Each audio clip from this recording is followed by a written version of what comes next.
Hey everybody, Alice here with another video, and this one's still in the same Warhammer mold but in a slightly different medium. In this video we're talking digital Warhammer or Warhammer video games.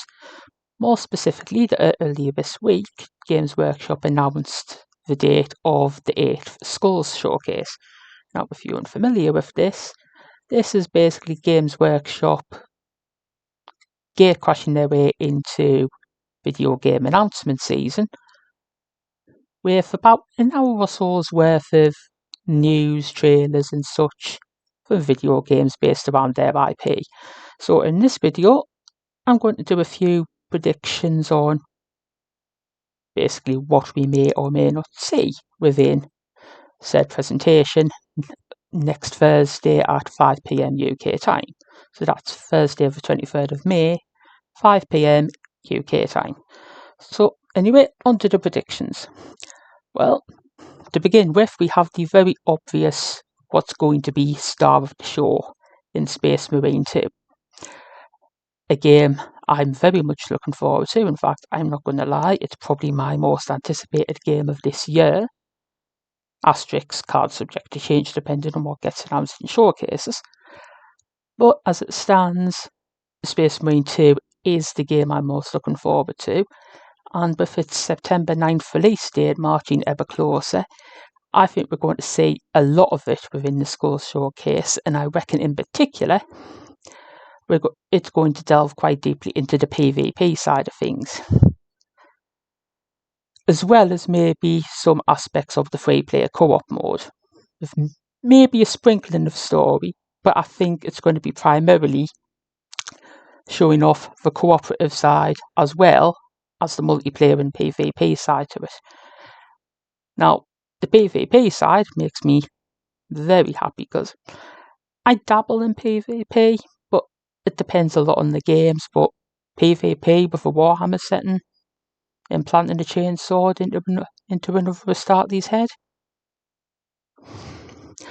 So that's what I think for Space Marine 2. And like I said, I reckon that's going to feature predominantly front and centre star of the showcase.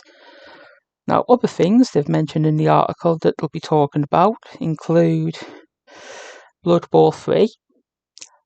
Now, I don't own this yet, but having owned and played the previous two Blood Bowl games, it's on my radar for reasons. Now, what could come of this? Well, I reckon it's probably going to be something with the new season, but I also reckon there may be a couple of race team DLC announcements, because in previous games they've added like lizard men, various flavours of elf, snotlings, halflings, all that sort of good stuff from the old world. So I reckon as far as Blood Bowl 3 goes, it's going to be maybe something talking about the next season in game, but I reckon it's also going to be DLC team announcements. Battle sector, in a similar vein, I'm expecting that to be more races added to the game, because at the moment in the base game you've got Blood Angels and Tyranids, there's Sisters of Battle DLC, there's Necron DLC, I think there's Orc DLC as well, but I'm not 100% certain on that. So I reckon as far as battle sector goes, it'll be more races added as DLC, maybe a couple of more maps. Dark Tide, I reckon that's going to be concerning maybe a couple of smaller size content updates, or maybe a bigger content update, maybe even a new class to play as, something like that.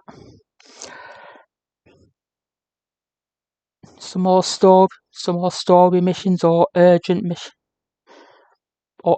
missions like they're having at the moment. I believe there's one active. They may add more of those in with some of the other characters, but that's what I reckon as far as Dark Tide goes. Now,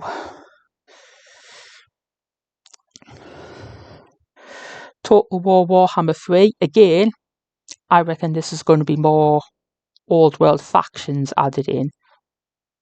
to the game as it stands, because there's a lot of previous DLC of that, but I reckon for what's in there as well, they might add more units, races, heroes,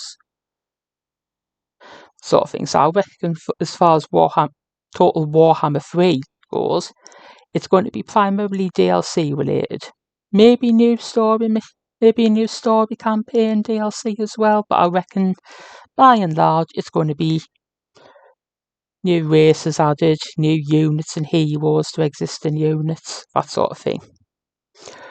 Now, when it comes to some of the other games I've talked about, when we go Warpforge and Tacticus, I'll admit I don't know a great deal about them, so it's kind of tough for me to predict what they may have for that or what they may add to those games, because, like I say, I know very little to nothing about them.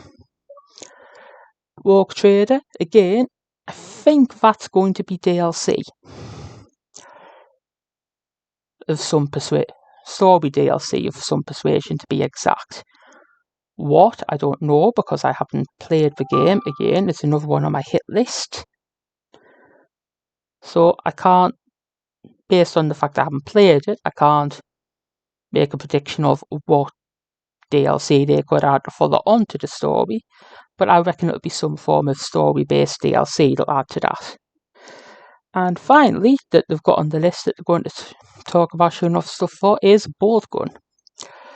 Now, to me, this leads to one of two avenues. The obvious is DLC, but I reckon there could be a sneaky on-the-cards sequel, because Boltgun was very well received. Now, if you haven't played Boltgun, basically imagine a love letter to the classic Doom games of the 90s with a Warhammer skin, and you're pretty much there. It's a brilliant game, one I need to go back to and actually finish, but still, at the moment, it's on Game Pass, so if you have Game Pass, be it PC, console, or even Ultimate, where you have both, happy days. Download it. It's not that big a game. Give it a try. It's well worth your time. And as I say, it's a classic nod to the era of 90s first-person shooters, Doom especially. I've always described it as a love letter to Doom with a Warhammer skin, and that's exactly what it is in essence. It's a really good game, and I would heartily recommend it. And yeah, that brings close to it. Now, another thing I have mentioned, and is typically the case following the Skulls, is for a week or so after, there tends to be freebies of various persuasions around the various online outlets like GOG, that sort of thing. So it's across various stores. So it says here Steam, Xbox, PlayStation, Epic, Windows 10, GOG, as I've mentioned, Apple, GeForce Now, all the usual suspects. So for a week after the Skulls Showcase, so starting from the 23rd up to the 30th of May, there'll be a lot of Warhammer games on sale. So if you want a digital Warhammer fix this coming week, well, from the 23rd through the 30th of May, is as good a time as any to pick something up, dive in and enjoy it. And that brings this video to a close. We shall be back next week to see how close or off the mark I have been with any of these. So until the next video, I shall see you later. Bye.